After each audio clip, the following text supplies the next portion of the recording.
வணக்கம். நான் VR tuition Revathi மீனால் பேசுகிறேன். எல்லாரும் எப்படி இருக்கீங்க?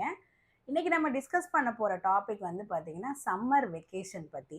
இப்போ சம்மர் வெக்கேஷன் அப்படின்னு சொன்னோடனே மோஸ்ட் ஆஃப் த கிட்ஸ்க்கு வந்து பார்த்திங்கன்னா ஏப்ரல் பாதியில் இருந்து மே மந்த் ஃபுல்லாகவே வந்து பார்த்திங்கன்னா லீவ் கொடுத்துட்றாங்க. இன்னும் ஒரு சில க்ரோன் அப் கிட்ஸ், அதாவது 10th 11th 12th உள்ளவங்களுக்கு வந்து பார்த்திங்கன்னா மே மந்த் வந்து அவங்களுக்கு லீவ் வந்துடுது. ஓகே, இப்போ பேரண்ட்ஸ் ஹாப்பியாக இருக்காங்களா அப்படின்னு கேட்டிங்கன்னா பேரண்ட்ஸ்க்கு வந்து பார்த்திங்கன்னா ஒரு மிக்ஸ்டு ஃபீலிங்ஸாக தான் இருக்குது. ஏன் அப்படின்னா ஒரு சைடு வந்து அவங்களோட கிட்ஸுக்கு வந்து லீவு அப்படின்னும் போது அவங்க கொஞ்சம் ரிலாக்ஸாக இருக்கலான்னு பார்த்தா கூட கிட்ஸோட ஆக்டிவிட்டீஸ், அதாவது மார்னிங்லேருந்து நைட்டு வரைக்கும் அவங்கள ஹேண்டில் பண்ணுறது அப்படின்ற ஒரு விஷயமே வந்து பார்த்திங்கன்னா பேரண்ட்ஸ்க்கு வந்து எக்ஸ்ட்ராவாக அவங்களுக்கு வந்து ஒரு பெரிய ஸ்ட்ரெஸ்ஸே வந்து கிரியேட் பண்ணுது. அப்போது வருஷத்துக்கு ஒரு 1 மந்த் ஆர் 1.5 மந்த் தான் வந்து நம்மளுடைய கிட்ஸ் வந்து பார்த்தீங்கன்னா ஸ்கூலுக்கு போகிறது அப்படின்ற அந்த ஒரு ரொட்டீன் இல்லாமல் என்ஜாய் பண்ணுற டைம். பட் அதை நம்ம வந்து ஒரு வெல்கமிங்கோடு தான் அதை நம்ம ரிசீவ் பண்ணுறோம். பட் ஆனால் அந்த லீவ் விடுற அந்த ஒரு 2-3 டேஸ்லேயே வந்து பார்த்திங்கன்னா லீவ் விட்டதுலேருந்து ஒரு 2-3 டேஸ்லேயே மோஸ்ட் ஆஃப் த பேரண்ட்ஸ் வந்து என்ன திங்க் பண்ணுறாங்க அப்படின்னா, எப்போ தான் ஜூன் மந்த் வருமோ, எப்போ தான் இவங்க ஸ்கூலுக்கு போவாங்களோ அப்படின்ற மாதிரி திங்க் பண்ணுற மாதிரி வருது. அப்படி தானே? அப்போ அந்த மாதிரி நேரத்தில் இப்போ ஒரு ஒரு 5 வருஷம் முன்னாடி, ஒரு 5 இயர்ஸ்ன்னு கூட சொல்லலாம், இல்லை 10 இயர்ஸ் எல்லாம் வந்து பார்த்தீங்கன்னா அப்போல்லாம் ஒரு வெக்கேஷன் வருது அப்படின்னாலே கிட்ஸ் எல்லாருமே என்ன பண்ணுவாங்க அப்படின்னா ரிலேஷன் வீட்டுக்கு போவாங்க. இல்லை அப்படின்னா மோஸ்ட்லி அவங்களுடைய ஃப்ரெண்ட்ஸோடு சேர்ந்து, மோஸ்ட் ஆஃப் த டைம் அது பாய்ஸோ கேர்ள்ஸோ வந்து அவங்களுடைய ஃப்ரெண்ட்ஸ் எல்லாம் கேதரிங்ஸாக சேர்ந்துக்கிட்டு ஸ்ட்ரீட்டில் வந்து விளையாடுறது, இல்லை வந்து வீட்டில் வந்து நார்மலான, அதாவது ஒரு போர்ட் கேம்ஸ் மாதிரி விளையாடுறது, இந்த மாதிரி எல்லாம் வந்து பண்ணிட்டு இருந்தாங்க. ஆனால் இப்போ இருக்கிற ஜென்ரேஷனில் உள்ள கிட்ஸ் வந்து பார்த்தீங்க அப்படின்னா நம்ம வந்து இந்த கண்டிஷன், அதாவது கிளைமேட்டிக் கண்டிஷனுக்கு பேரண்ட்ஸ் வந்து வெளியே போய் விளையாட விடுறோமோ இல்லையோ அவங்களே வந்து வெளியே விளையாடுறத ப்ரிஃபர் பண்ண மாட்டேங்கிறாங்க. மோஸ்ட் ஆஃப் த டைம் இந்த சன்னை வந்து காரணமாக காமிச்சிட்டு என்ன பண்ணிடுறாங்க அப்படின்னா வீட்டுக்குள்ளேயே இருக்கணும் அப்படின்னு நினைக்கிறாங்க.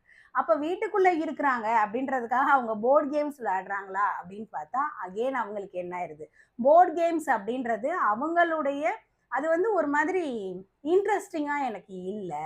எனக்கு பிஸ்னஸ் விளையாண்டாலோ இல்லை கார்ட்ஸ் விளையாண்டாலோ இல்லை நான் லூடோ இந்த மாதிரி ஏதோ இல்லை பரமபதம் இல்லை பல்லாங்குழி பழங்காலத்து விஷயங்கள் நான் விளையாண்டா கூட எனக்கு போர் அடிக்குது அப்படின்ற மாதிரி ஈஸியாக வந்து ஒரு 3-4 கேம்ஸ் விளையாடுறதுக்குள்ளேயே அவங்களுக்கு வந்து போர் அடிச்சிடுது. ஏன் அப்படின்னா இப்போ அவங்க இருக்கிறது வந்து ஏஐ உலகம், அப்படி தானே? அப்போது அவங்க ஒரு ஸ்பீடாக, அதாவது அவங்களே கார் ஓட்டுற மாதிரி, அவங்களே வந்து பைக் ஓட்டுற மாதிரி, அவங்களே ஒரு விஷயத்தை டிசைன் பண்ணுற மாதிரி கம்ப்ளீட்டாக அவங்க விளையாடுற கேம்ஸ் வந்து உலகத்தோடைய நார்மல் ஸ்பீடை காட்டிலும் அந்த கேமிங்கோட ஸ்பீடு வந்து ரொம்ப அதிகமாக இருக்குது. ஒருவேளை அந்த கேமில் அவங்க தோத்துட்டாங்க அப்படின்னாலும் அவங்க அகெயின் தே கேன் ரீட்ரைன்ற ஒரு ஆப்ஷன் இருக்குது, அப்படி தானே? அப்போது அவங்களுக்கு அதோடைய சீரியஸ்னஸ் தெரியல. இப்போ இதே இது நம்ம வந்து அந்த காலத்தில் ஒரு விஷயம், நம்ம வந்து ஒரு 5-6 பேர் சேர்ந்து ஒரு கேம் விளையாடுறாங்க அப்படின்னா அந்த கேம் விளையாடும் போது யார் ஜெயிக்கிறாங்களோ அவங்க வந்து சந்தோஷமாக இருக்கிற மாதிரியும், ஒருவேளை அந்த கேமில் தோத்துட்டாங்க அப்படின்னா அவங்க கவலைப்படும் போது அந்த ஜெயிச்சவங்க வந்து அந்த ஜெயிச்சிட்டோன்ற அந்த மைண்ட் செட்டில் இல்லாமல் சரி விடு பார்த்துக்கலாம், அடுத்த தடவை நீ வந்து ஜெயிச்சிருவ அப்படின்னு ஒரு கன்சோல் பண்ணுறதும், அடுத்த தடவை இந்த தடவை நான் தோத்துட்டாலும் அடுத்த தடவை நான் விளையாடணும் அப்படின்ற ஒரு கான்ஃபிடென்ட்டும் அந்த குழந்தைங்க மத்தியில் வந்து அது வந்து உருவாகும். அதுக்கு தான் வந்து நம்ம வந்து அந்த காலத்திலேயே வந்து போர்ட் கேம்ஸுன்றதெல்லாம் வந்து வச்சுருந்தாங்க.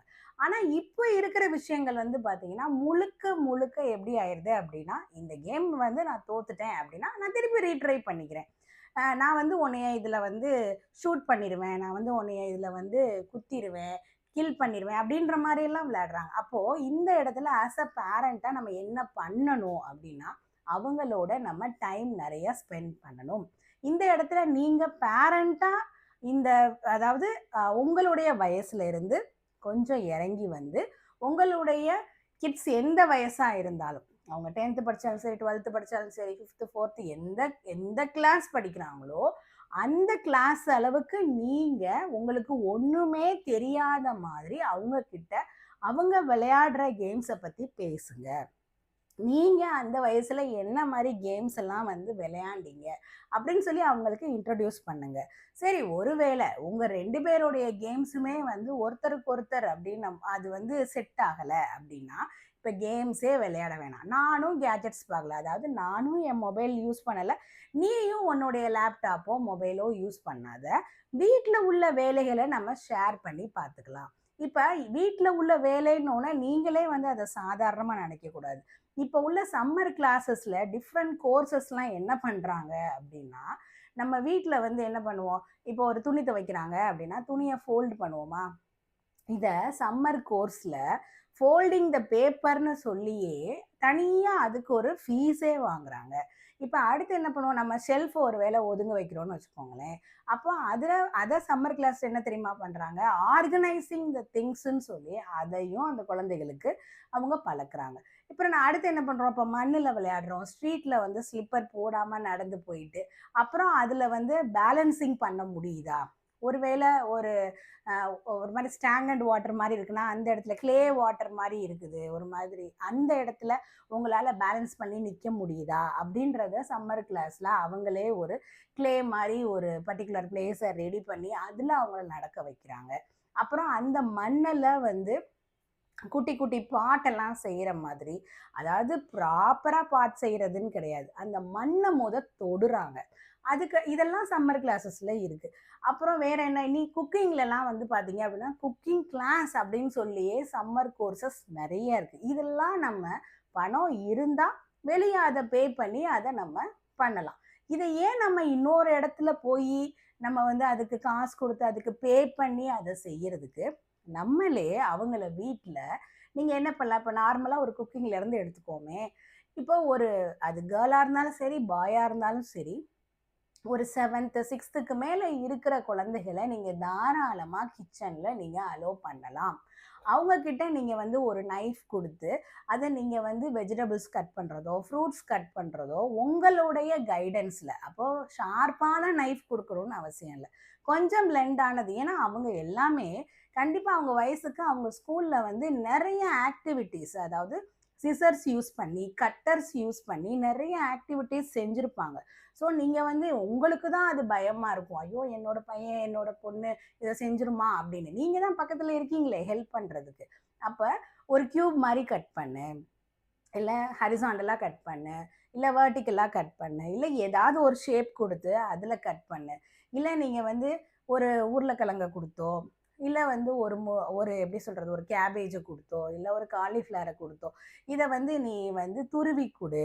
என்ன உங்ககிட்ட அன்னைக்கு என்ன சமைக்கணும்னு நினைக்கிறீங்களோ, அத அவங்க கிட்ட குடுத்து, நீங்க வந்து அதுல உள்ள வெஜிடபிள்ஸ், அதுல உள்ள ஃப்ரூட்ஸ ஏதாவது ஒரு ஷேப்ல கட் பண்ணி தர சொல்லுங்களேன். அது எந்த குழந்தையா இருந்தாலும் செய்யும். ஆனா நீங்க சொல்லும்போது, "நீ எனக்கு குக்கிங்க்கு ஹெல்ப் பண்ணுன்னு" நீங்க சொல்லக்கூடாது. நீங்க அத ஒரு ஆக்டிவிட்டியா நீங்க அவங்ககிட்ட குடுக்கணும். அப்டின்னா ஜாலியா அவங்களோட பேசிக்கிட்டு, அவங்களுக்கு புடிச்ச பாட்ட கூட நீங்க சத்தமா அதாவது ஒரு ஸ்பீக்கர்ல போட்டுக்கோங்க. அந்த பாட்ட கேட்டுக்கிட்டே நீங்க வந்து பண்ணலாம்ல. தென் பேசிக்கான விஷயம். டெய்லி நம்ம டிஃபன்லாம் சாப்பிடுறோம் அப்படிதானே. ஒரு தோசை எப்படி சுடணும்? அப்படின்னு சொல்லி பழகி குடுக்கலாம். பட் இது எல்லாமே வந்து நிதானமா உங்க பக்கத்துல நிக்க வச்சு நீங்க செய்யலாம். அப்புறம் நீங்க ஷெல்ஃப வந்து ஒதுங்க வைக்கிறது. அப்ப ஷெல்ஃப வந்து ஆர்கனைஸ் பண்றது அப்படின்னும்போது, இந்தாப்பா இது வந்து உன் ஸ்டேஷனரி திங்ஸ இங்க வச்சுக்கோ. உன்னோட புக்ஸ இங்க வச்சுக்கோ. இத தாண்டி வீட்ல ஷோகேஸ்லாம் இருந்துச்சுன்னா, அத வச்சுக்கோ. அதுல உனக்கு எது தேவை, எது தேவையில்ல. அப்புறம் வேற வந்து நீங்க நார்மலா ஷாப்பிங் கூட்டிட்டு போலாம். அப்ப ஷாப்பிங் கூட்டிட்டு போகும்போது, உங்க மதர் டங்க்லயும் நீங்க சில பொருட்களுக்குரிய, அதாவது நெறைய பேருக்கு இன்னும் கரெக்ட்டா சொல்லணும்னா, நான் இங்கிலீஷ் மீடியம்ல படிக்க வைக்கிறேன் அப்படின்னு சொல்ற முக்காவாசி பேரண்ட்ஸோட பசங்களுக்கு நம்ம தமிழ் காய்கறிகளுடைய நேம்ஸே தெரியல. அப்ப அத நம்ம சொல்லிக் குடுக்கலாம்.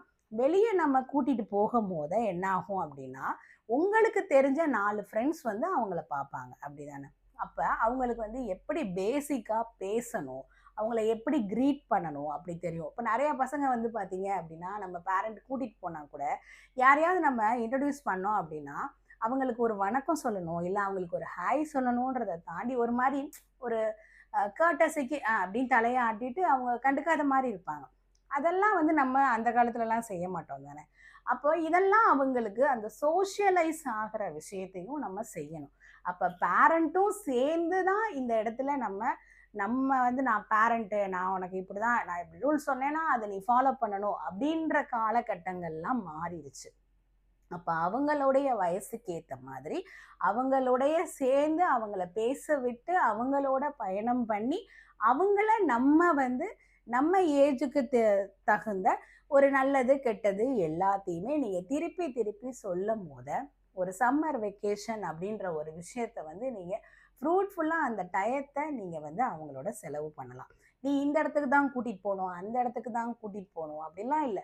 இப்போ நீங்கள் வந்து ஒரு இடத்துக்கு கூட்டிகிட்டு போக உங்களால் அஃபோர்ட் பண்ண முடியலை அப்படின்னா ஏதாவது ஒரு டே, ஒரு சாட்டர்டே சண்டே, இல்லை நீங்கள் ஒர்க்கிங்கில் இருக்கீங்க அப்படின்னா நீங்கள் அவங்களுக்காக ஒரு நாள் நீங்கள் வந்து லீவ் எடுத்துட்டு மார்னிங் டில் ஈவினிங், அதாவது நைட்டு வரைக்கும் அவங்களுக்கு பிடிச்ச மாதிரி சாப்பாடை வெளியே ஆர்டர் பண்ணி கொடுத்து அவங்களோட சேர்ந்து உட்காந்து அவங்களுக்கு பிடிச்ச ஃபிலிம் நீங்கள் பார்த்து அந்த மாதிரி கூட நீங்கள் அவங்கள ஹாப்பி ஆக்கலாம்.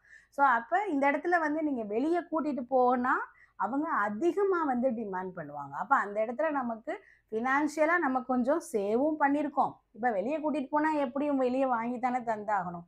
இல்லை நாங்கள் ஹோட்டல் சாப்பாடே நாங்கள் வெளியே போனால் கூட சாப்பிட மாட்டோம், நாங்கள் வந்து ஏதாவது பேக் பண்ணி தான் கொண்டுட்டு போவோம் அப்படின்னா நீங்கள் மார்னிங்கே எல்லாத்தையும் பேக் பண்ணி வச்சுட்டு ஒரு அவுட்டிங் போகிற மாதிரி விர்ச்சுவலாக நீங்களே எல்லா விஷயங்களையும் நம்ம நினச்சா, பேரண்ட் நினச்சா நம்ம வந்து உருவாக்கலாம். உங்களுக்கு பிடிச்ச அந்த உங்கள் குழந்தைகளுக்கு பிடிச்ச ரிலேட்டிவ்ஸை வீட்டுக்கு இன்வைட் பண்ணி நீங்கள் வந்து ஒரு பிக்னிக் போகிற மாதிரி, பட் நீங்கள் வந்து வெளியே போகணும்னு அவசியம் இல்லை, உங்கள் வீட்டுக்குள்ளேயே ஒரு பிக்னிக் மாதிரி செட் பண்ணி நீங்கள் அங்கே அவங்களுக்கு பிடிச்ச விஷயங்களை செய்யும் போது நம்ம பேரண்ட்டும் நம்மளுக்காக எஃபர்ட் போடுறாங்க அப்படின்றத ஒரு ஸ்லைட்டாக அவங்க குழந்தைக்கு பதிய வச்சிட்டிங்க அப்படின்னாலே அவங்க உங்க கூட சேர்ந்து இந்த சம்மர் வெக்கேஷனை ரொம்ப நல்லா என்ஜாய் பண்ணுவாங்க.